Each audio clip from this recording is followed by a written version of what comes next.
for mystery. Oh, oh, yep. It's 1:30 a.m. That's what time it is. Listen, I said in the last video that I was going to do a part 2 and talk about what I actually wanted to talk about, because the Lord just took over in the last video. Did you see that? Did you see that? I was just trying to tell y'all about my drink, and he did that. He just like swooped right in there. Like, I felt the message coming. Like, as I was talking, I'm like, that's a word, Jesus. He was talking to me too, I'm telling you. But anyway, so in this video, I'm going to talk about what I was actually intending to talk about when I first came on. But anyway, before we get to that, let me go ahead and do my introduction, because I don't even know if I did in the last video. What's up, y'all? Welcome back to the Walk Live. Listen, for all you who've been rocking with me since day one, you know, you know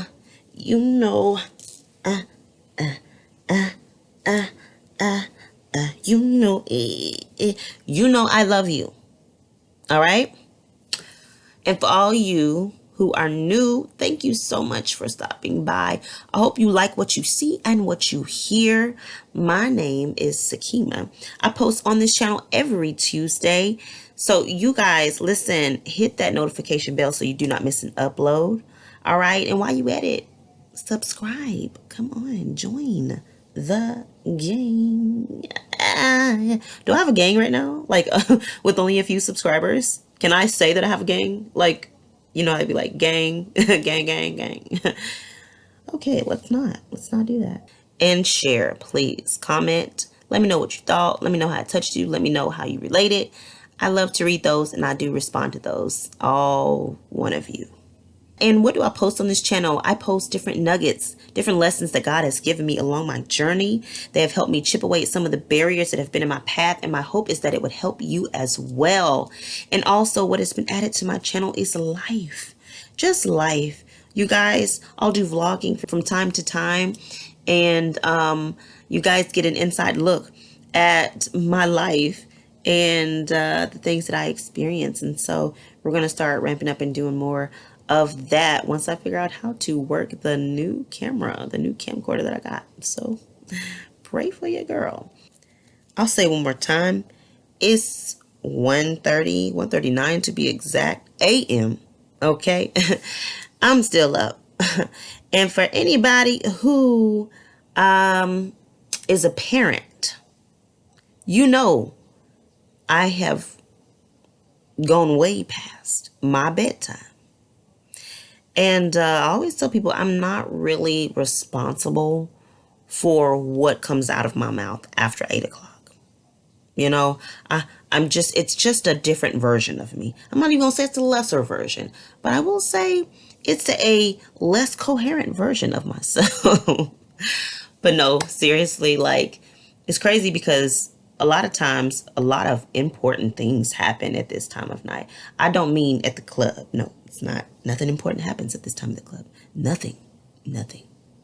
But I will say, if you're, you know, at home and you're a thinker and you're a studier, you're an observer, you are a prayer, then you know that sometimes at this time is the time that a lot of important things happen. And by this time, I mean like the wee hours of the morning, like that time, like from 1 a.m. to like 3, 4 a.m. Like, it's just sometimes that be like the best stuff that happens. But I'm rarely up at those hours. So yeah, but tonight or this morning, I am up. And y'all, I've been watching this, what was her name? Thoraya. You guys have seen, I'm sure, I mean, she's very popular. You've seen her projects where she sets 2 chairs in the park or wherever she is, and she invites strangers to come up and sit back to back in those chairs. They're given headphones with the little mic, and they get to just speak with each other. And from the looks of it, I think she gives them specific sets of questions to ask each other, but she also welcomes the unscripted. It's not scripted anyway. It's just giving them a set of questions. But she also welcomes the, regular organic conversation, that will occur between the two people as they answer those questions and ask those questions. And I have always been fascinated with people, with humans, with the way, with life, period, with this world, with nature, with things here in this world. Definitely humans. But even in nature, you can find things that are so fascinating. I have always been such an observer. Like, I'm interested. I'm so interested to see the ins and outs and how things work. Like, what is that? Okay. You did that. Why did you do that? Why did you respond that way? Why do we respond that way? Look at that. Like today we were watching birds. My mom and I. My mom, my son, my daughter and I. I'm like, okay, so you're going to get the bread I just threw out there for the chickens. One by one. And you guys are taking turns going back to get it. And taking it back to your nest somewhere. Like, interesting. Okay. Wow, you're doing your thing. Shut up. Shut up. I don't know. I've always been fascinated with that. And I do, while I'm not 100% sure of all the reasons that I am that way, I know that one of the biggest reasons is because I wholeheartedly believe, I know that God speaks to us through many avenues. Okay? Disclaimer. Don't go nowhere and say that Sakima told you that the Lord was speaking to you through your bed sheets and telling you to go and do something crazy. Like, I didn't do that. I didn't do that. You better test the spirit by the spirit. Don't be letting them bed sheets talk to you. Tell you, don't do it. Don't do it. I know that God speaks to us through different avenues. And if you look at the way we act and interact, respond to certain things, the way that things are in nature, the way that animals move, the way that different functions occur here, right before us, everywhere, all around, you get so much revelation from those. Sometimes some of God's biggest plans, some of the things that seem so huge, becomes so comprehensive in just this little experience, this little observance of this little bird, or this observance of this experiment that this young lady does, where these humans are talking to each other, they're asking each other these questions, and they're reacting in ways that surprise themselves. Sometimes you can look at those, you can see patterns occur, and you start to ask questions like, what is this, God?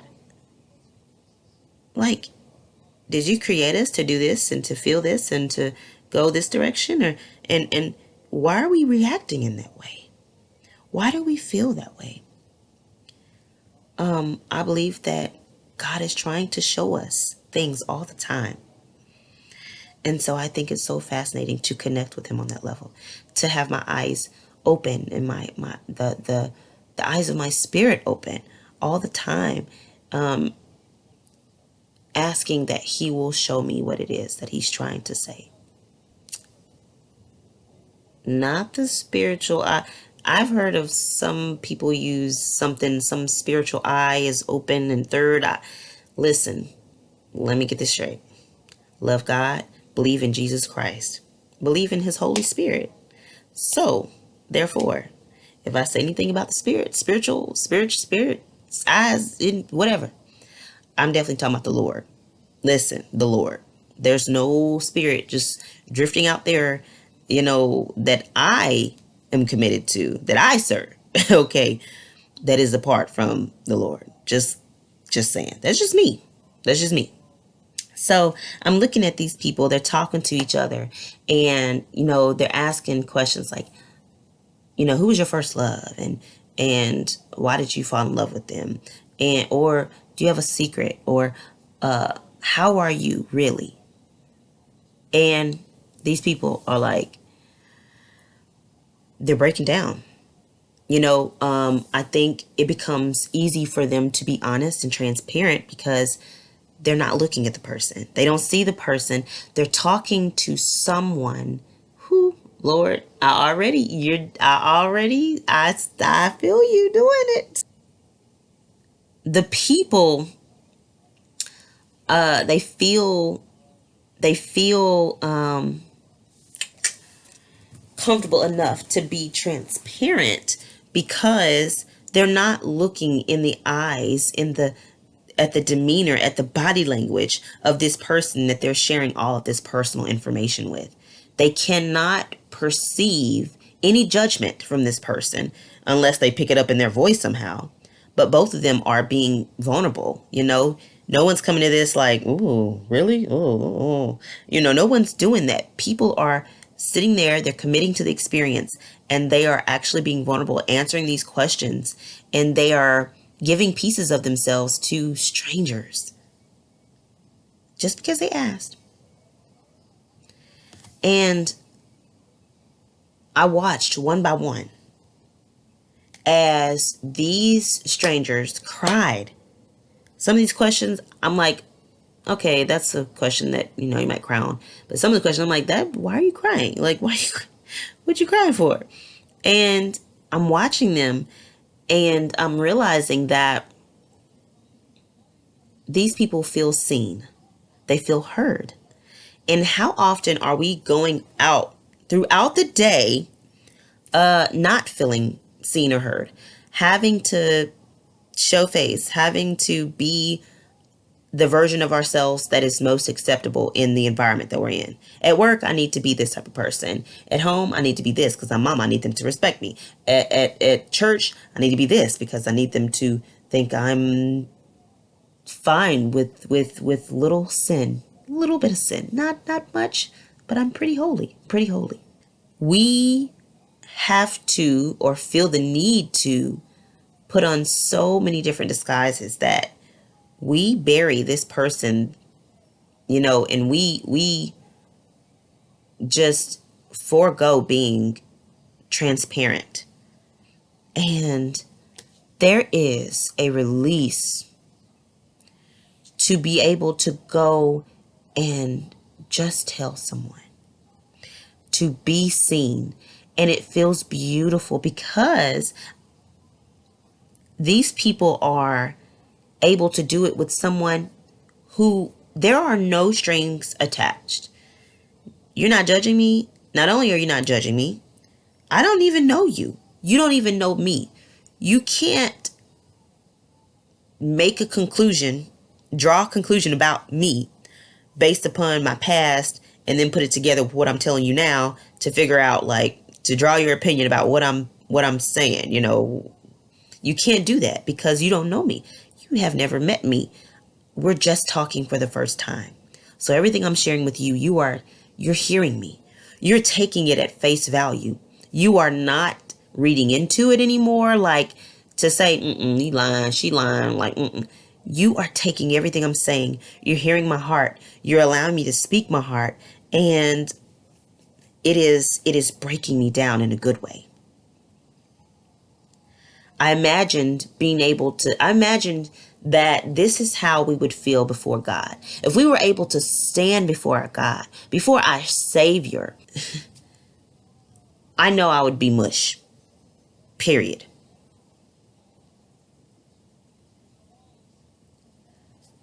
To stand before the one that sees me.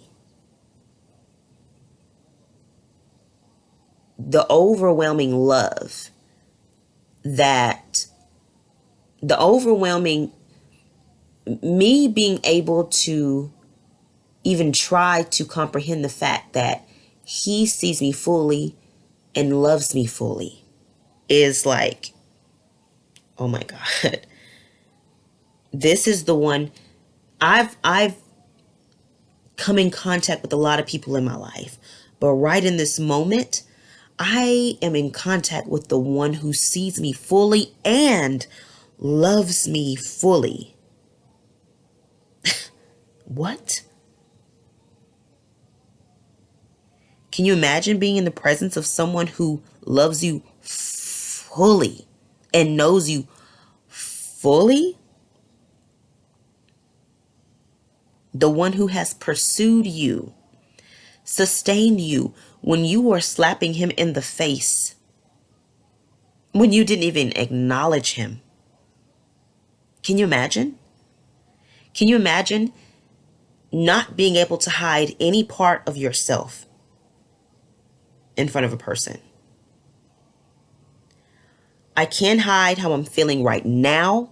I can't hide what I've seen, what I've been through, my past. I can't hide the toll that it has taken on me.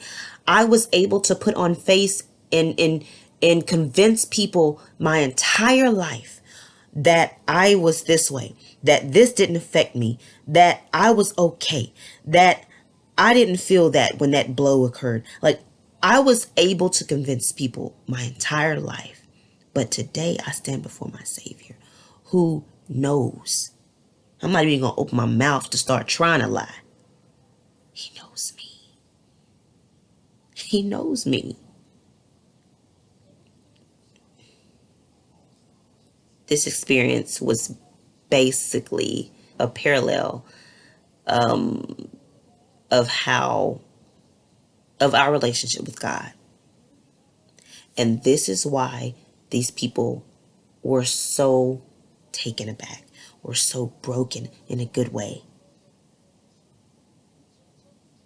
They experienced such release in these moments. You are sharing yourself.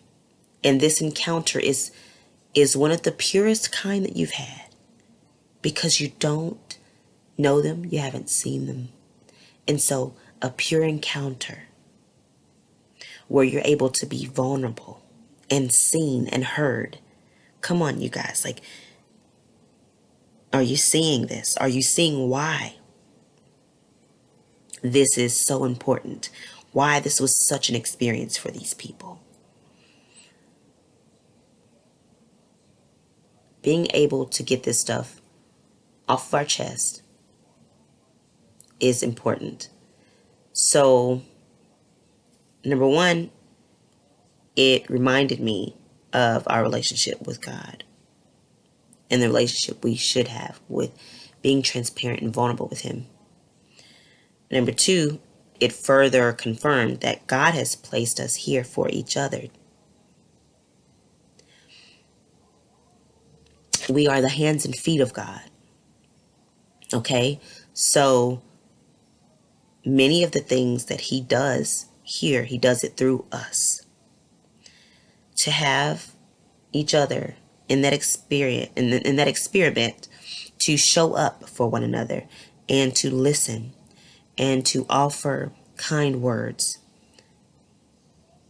A lot of times those people, the people who were listening to the person answer the question, began to cry as well. The person who's answering the question is crying. And the person who's listening to the answer is crying. I mean, all of this stuff is reminding me of things that I've read, or things that just through our relationship with God. Like, the Bible talks about weeping with our brother or sister. Like, God does that. He's right in there in the moment with us. it's it's just a beautiful, I think it's beautiful the way that God speaks to us. And if we, you know, look for him and we accept him into our lives, into our hearts, we accept the price he paid for us, his spirit lives within us. And his spirit begins to reckon with different moments and different experiences. And those experiences no longer are just simple experiences. They go deeper, and he's trying to tell us something else. He's trying to show us something else. He's trying to open our eyes to something more, something else. Like, don't you see? This is who I am. This is what I want from you. This is what I want you to do. This is what I want you to know that you can expect from me. This is how I love you. If these people can get up here and do this, then how much more do you think it would be to sit with me? And tell me what you think. Tell me how you feel. Talk to me about when you fell in love. Talk to me about your fears. Talk to me about how you are doing really. Like, how are you really doing?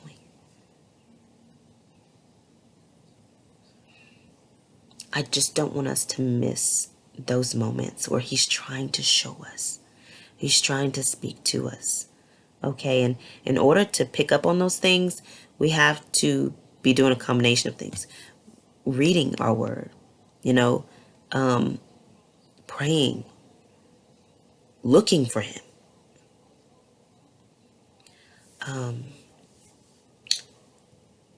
This was just very important for me to see.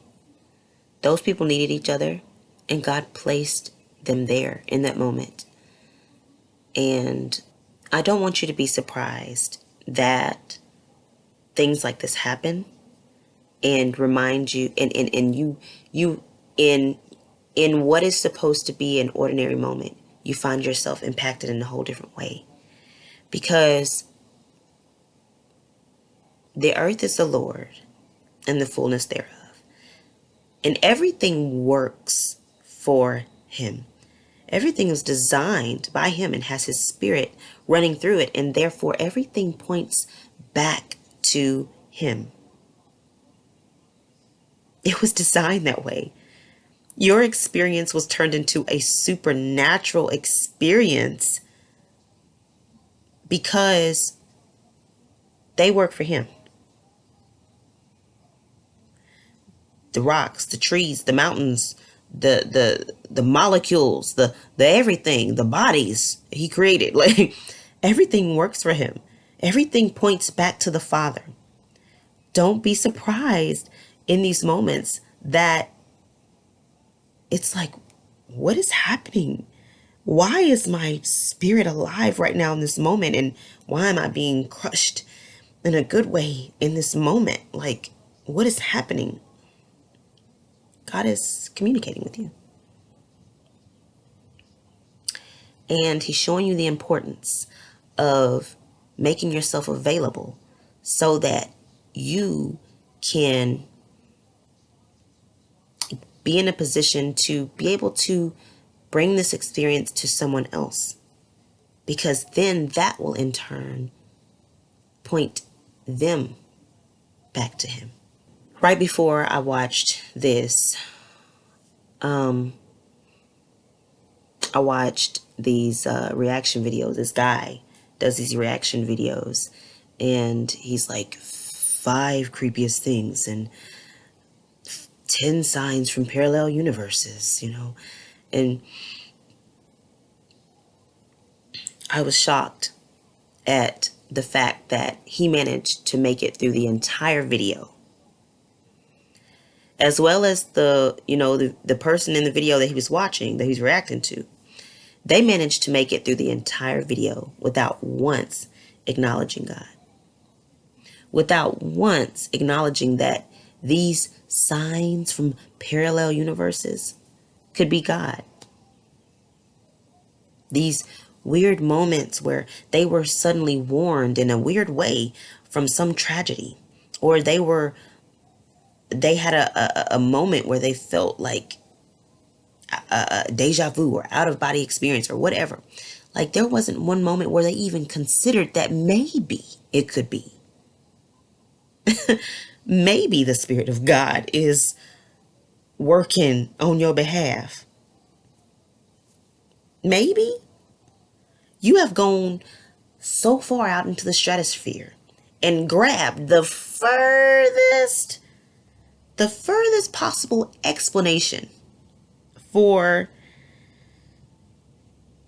these occurrences. What's my point? It saddened me because they missed it. And I know that everyone doesn't know God. And that's why God sends us out and calls us forward to be able to share with others. And I know they missed it, and I don't want us to miss it. I don't want us to miss God.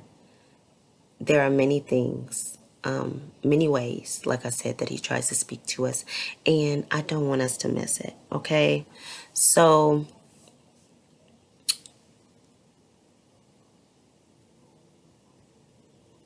for those of you who have either accepted Christ or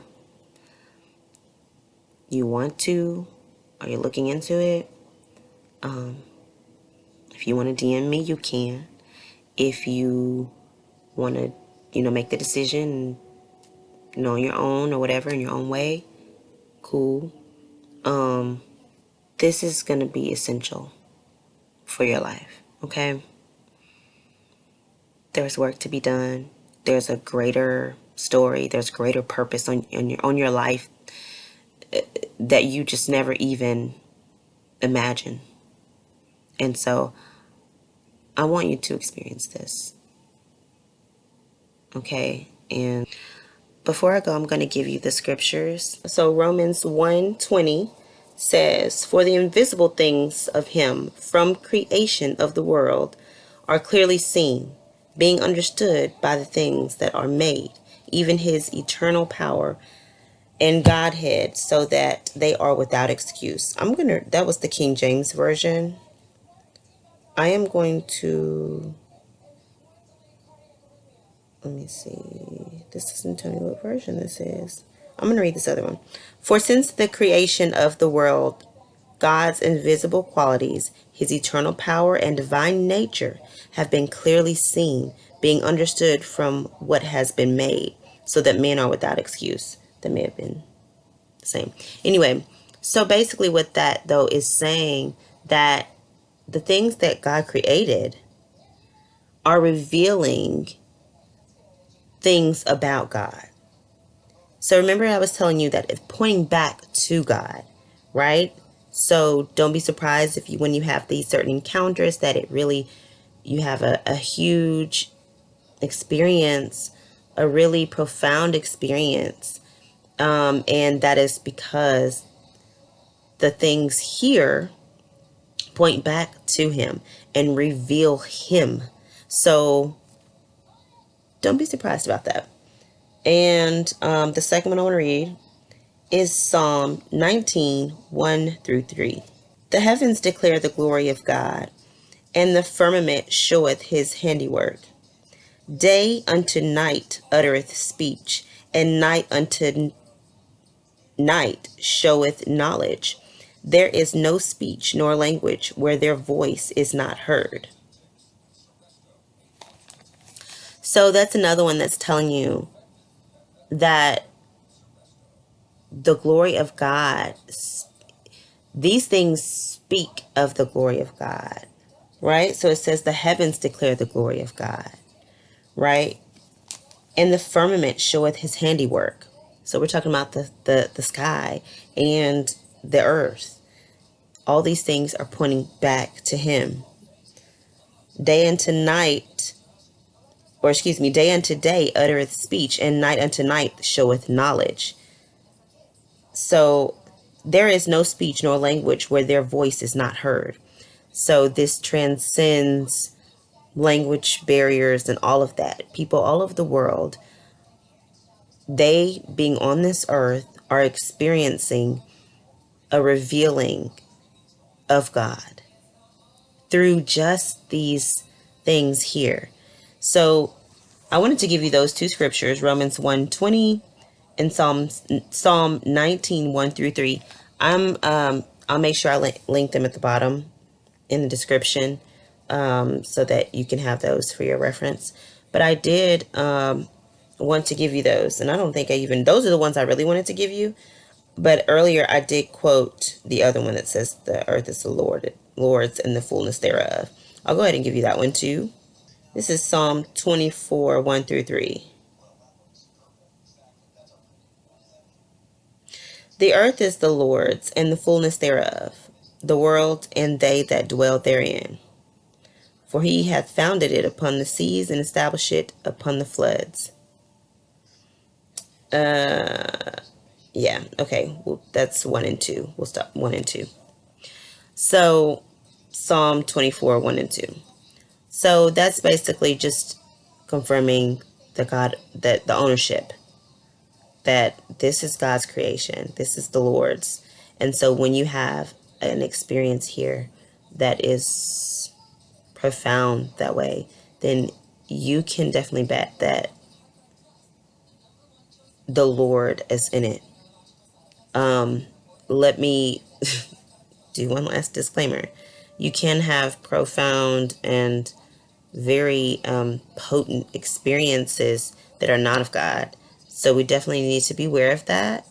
But the ones where you, first of all, when you are spending time with God, you'll begin to learn the different characteristics, because sometimes the enemy parades as light, and so he may try to mimic, and get you to, he may try to spark those same profound feelings and profound moments and emotions, just like just like God did with whatever he allowed you to experience. But eventually you'll be able to pick up like, this is a little different. That's not this. This ain't that. So I did want to say that. So not every profound or experience that touches your heart, like, oh my gosh, like that just made me feel some kind of way, like that doesn't mean that it is God. So, but I'm just letting you know that many of the things that we experience and that it's hard for us to explain at times, that are beautiful and divine and things like that, those are the ones that are from God. And it is not a surprise. It's not strange. It's not any of that, because the earth is the Lord's. And as you saw in those other two verses, that literally this earth points to him, testifies to his glory. Literally, the heavens declare the glory of God. The firmament showeth his handiwork. And what does the other one say? The invisible things of him from creation of the world are clearly seen. I love this because it gives you ease. Like, okay, this makes sense now. I don't have to be weirded out by my experience, something that I just, something that just happened to me, or I just got tearful standing in front of the ocean looking at it. Like, okay, that's because that's you, Lord. That's because you made this entire thing, and it's beyond what I can understand, beyond what I can comprehend. And the very spirit, your very spirit, is flowing through your creation. And that's why I can stand before these seemingly, inanimate objects and still feel so strongly, so deeply moved. You are speaking through even these things. You are trying to reach me even through these things. You're telling me you're here. You are commanding those things to to show and to help me feel your presence. So as I encounter them, I encounter you. So anyway, you guys, listen, I hope that helps somebody. And you know what I always say. My journey with God has been just that, a journey. And it's one that I feel that I've been called to share with you all. And so I appreciate you guys so, so very much for joining me week in and week out on the walk live.